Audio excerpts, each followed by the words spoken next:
Hey everyone, if you're serious about getting buttery smooth aerial footage that actually looks like it was shot from a $20,000 cinema rig, you've probably heard about the DJI Zenmuse X7. But is it really worth the jump, or are you just buying hype? Link is in the description if you want to check the product details on Amazon. I've put this camera and gimbal combo through its paces on everything from commercial shoots to weekend adventure vlogs, and I'm here to tell you whether it's the right move for your setup. Let's break it down. First off, the sensor size is a whopping 24 megapixels, yes, that's right, 24 MP on a drone camera. That means you're getting rich detail even when you crop and post, which is a lifesaver when you're trying to nail that perfect shot from 200 feet up. And unlike most drone cameras that are stuck with fixed lenses, the X7 uses an interchangeable PL lens mount. That's the same mount used on professional cinema cameras, so you can swap in wide-angle primes or even anamorphic lenses for that cinematic look. I used a 35mm PL prime on a recent project and the depth of field was unreal, something you just don't get from a standard drone camera. Photo resolution is where this thing shines. We're talking up to 6K video and 24 MP stills, which gives you insane flexibility when you're editing. I was able to pull 4K stills from 6K footage and they looked better than most dedicated mirrorless cameras. And the aspect ratio is 17:9, which is wider than standard 16:9.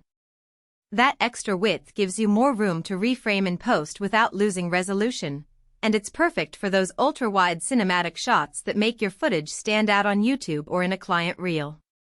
One of the biggest perks I noticed was how well it handles dynamic range. Even in harsh midday light, I was able to pull shadows and highlights without the footage looking flat or blown out. That's thanks to DJI's Scenic Core image processing engine, which is built right into the gimbal.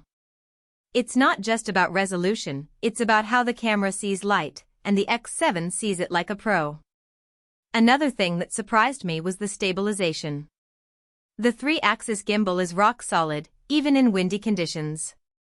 I flew it in gusts up to 25 miles per hour and the footage was still smooth as butter. That's crucial when you're shooting real estate or weddings where you can't always wait for perfect weather. Now, let's talk about the downsides.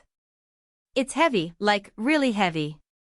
You'll need a drone that can handle the payload, like the Inspire 2 or Matrice 200 series. If you're flying a lightweight consumer drone, this isn't going to work. Also, the price tag is steep. We're talking thousands here, so it's not something you'll impulse buy.